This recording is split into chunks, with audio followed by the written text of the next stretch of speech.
Hey guys, mask up. We're in a different location tonight. Oh boy, COVID jokes. It's not even a joke. Jesus Christ. Let me see here. I had a little better lighting. I had something up before. Yeah, there we go. That's what I really need is a big blank page. Whiten me out. Ooh, that works pretty well. All right, hopefully that works out. We're just going to try the workout here, then I'm going to go straight into my walk. I'm already behind on things. Got my timer, got my water here on a little stand so it fits. I'm basically at the headquarters, the Griff Command Center for gaming. Trying to use the OLED as a source of light, because most of the lights here are overhead, so I'm sure I'm turning into some kind of reverse campfire demon.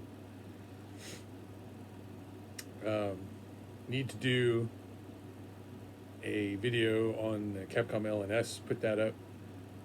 Unlock quite a few characters, but I'll probably be playing through as Hagar, just because that's who I'm confident with. I'd love to be able to do like a medium difficulty run. I'm getting close, but I'm not quite there. Well, I mean, I could luck one out if I get past some problem spots that I've gotten past before. I have to put it all together in one run, kind of thing. I might put something like that up. I had a friend of the site, Ed, check it out, and he had a great time playing it. It's one of those games that, you know, some of it could definitely never get made. They wouldn't be able to license Cadillacs and Dinosaurs. That was a comic book, despite the fact that, well, I mean, Cadillac makes sense, right? But you don't have to license dinosaurs. But the whole property came from a comic book. There's Alien vs. Predator from the Alien vs. Predator arcade machine in there that also has a human character named Dutch, which is the name of Arnold Schwarzenegger's character from Predator. So they're just pushing their luck on top of everything. Like, that's already a layered luck, and then they would have to license that. It would be a lot of work for them to license something like this. And then if they did, I don't know if it would be as jankily great as this. It would probably be a better experience overall. They would probably have slightly tightened up the like art and stuff. As far as these people went, there's like whole extra steps I wish they took, like different sound set. Do you want the character to sound like they did in Street Fighter 2 or Street Fighter 4? If it was like Ken Ryu or something. I think most of their sounds for Hagar come from Marvel vs. Capcom. So he's like saying things that I'm like, oh right, he talked at some point. That's right. Because before that he didn't really say too much. Oh, you know, yeah, here. It's crazy how all those sounds just like stick with you. Yeah, good stuff. Plus there was something to. I wonder if it's true in the reverse, if you experience it in the reverse. But to me, there was something to the like 11 kilohertz crunched ass samples used in old arcade like CPS-1 Capcom boards. They were just this. They were stretching the boundaries of what you could achieve. It's like when your Nintendo would talk to you, it would say double dribble. You're like, oh, that's not bad. But then sometimes you would play something like Ikari Warriors 2 Victory Road, and it'd be like, welcome. And you're like, welcome? Oh, okay, yeah, I got that. Or there was an old Ghostbusters game that would say like Ghostbusters, and you're like, oh, and they would have this digitized laugh too. You're like, all right, I hear it. You know it's Ghostbusters because you're playing Ghostbusters. It says it on the screen. All that shit. Do our supination. Long days lately. Going too late and then needing to get up and keep working out. And I just don't feel I can skip any of these workouts. I've been pushing to walk farther. My workouts are using more weight. My PT is getting more intense. And yeah, just life stress is what it is anymore. People are going to get their fuses blown, their stress fluses. Their stress fuses blown. You can tell as I 1,000-yard stare off to the side instead of doing my exercises. Had a big, well, for us, big discussion with Andy about upcoming videos. Looks like maybe Resident Evil 4. He's been wanting to do that one for a long time. I feel like it's a game where you can sit back and play it a lot more than you get with Doom, which is played on a keyboard traditionally. We could have played Doom on a controller, but it's a game that has more like waves of intensity than something like Doom, which is, as long as you keep moving forward, is more monsters, more demons, more monsters, more demons.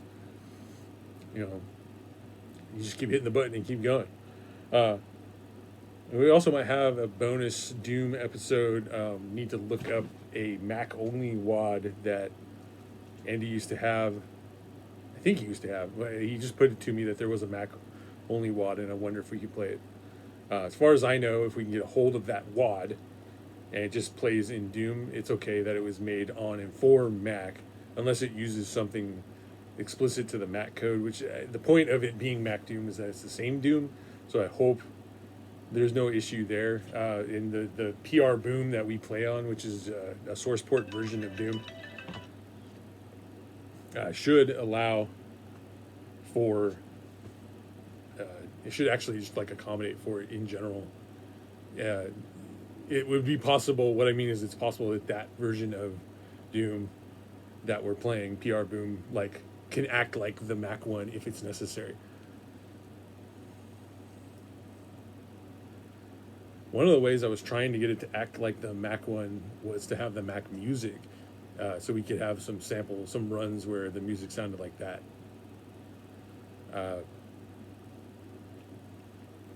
People have recorded the Mac Doom, I believe, as audio files, the music.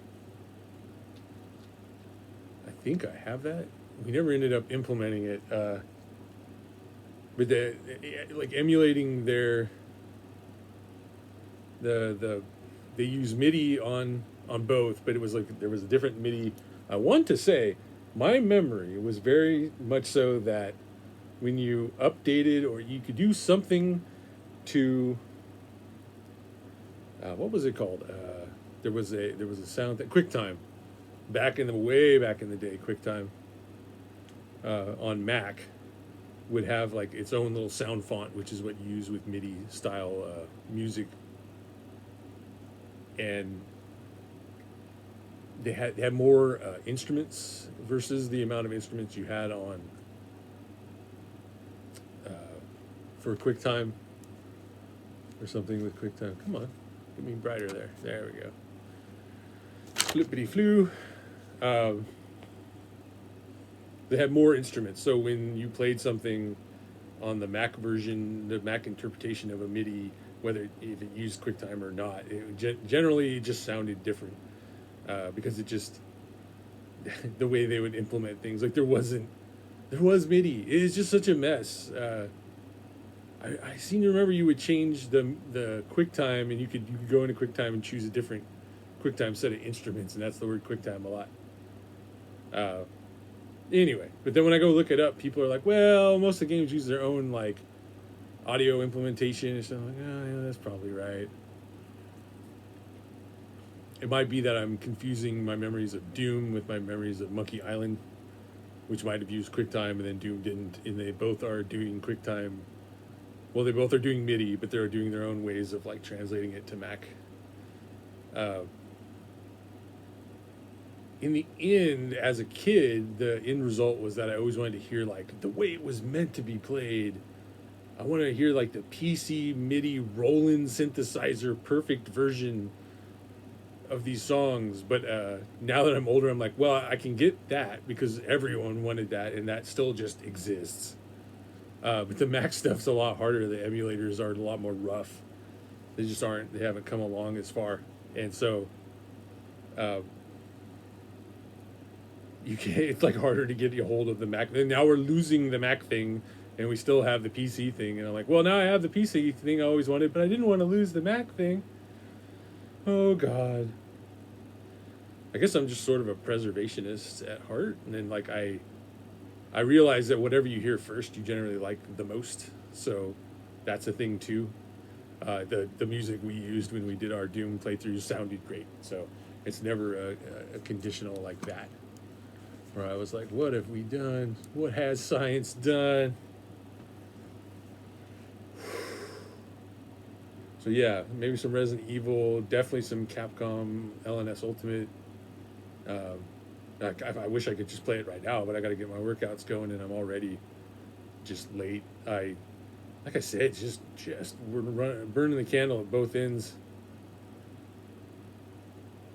The thing that really kills me anymore is staying up too late. Staying up a little bit late, that's not a problem. But staying up, if I'm up till like 2 in the morning, I'm like, oh, that was rough. I gotta get to bed. I gotta get some sleep. But if I stay up till like 5 or 6 or like crazy in the morning, like it used to happen, it was before I injured myself, I would just sleep and kind of wake up and go, oh, I'm crusty. But now I'm like, whew, oh, I'm gonna need like 3 days of regular sleep to get through this, or get to sleep early. That's really the trick. If you can ever get yourself to go to bed early, sometimes, and then of course you'll probably wake up a little early. I've been practicing a thing I read online which said you can get some health benefits, mentally and physically, by just waking up naturally without an alarm clock. So I've been practicing that, and it's a little rough, right? If your life is really packed to the gills time wise, you might not be able to do such a simple thing as go to bed when you're tired and wake up when you wake up. You might not be able to do that. So not a judgment if you can't do that. Look at this. This is crazy. The arm can come all the way up like that, and it doesn't feel like there's a pencil as much in there. The pencil feeling, I thought it was like my first instinct was that, oh, that's the tendon going like, hey man, back off. The tendon's really like pretty much good all the time. There's a lot of damage done to the rest of the arm, particularly the forearm and down here. There's all these web of muscles that when that snapped, the whole thing turned to a fucking mess inside. Even though it all kind of stayed in the same place, a lot of it had to pick up the slack or like engage extra hard in order to achieve things. And so like you can just barely see it flexing.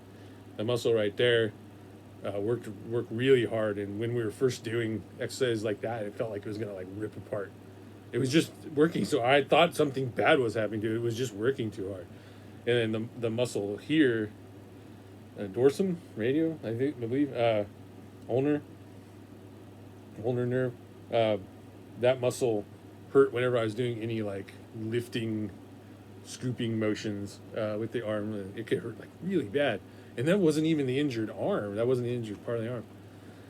All that's gone down considerably. Like this part of the arm barely ever hurts at all anymore, no matter what I'm doing. This part of the arm gets tired, and playing video games, you tend to like grip the controller and then like flex that, so it gets worked even more.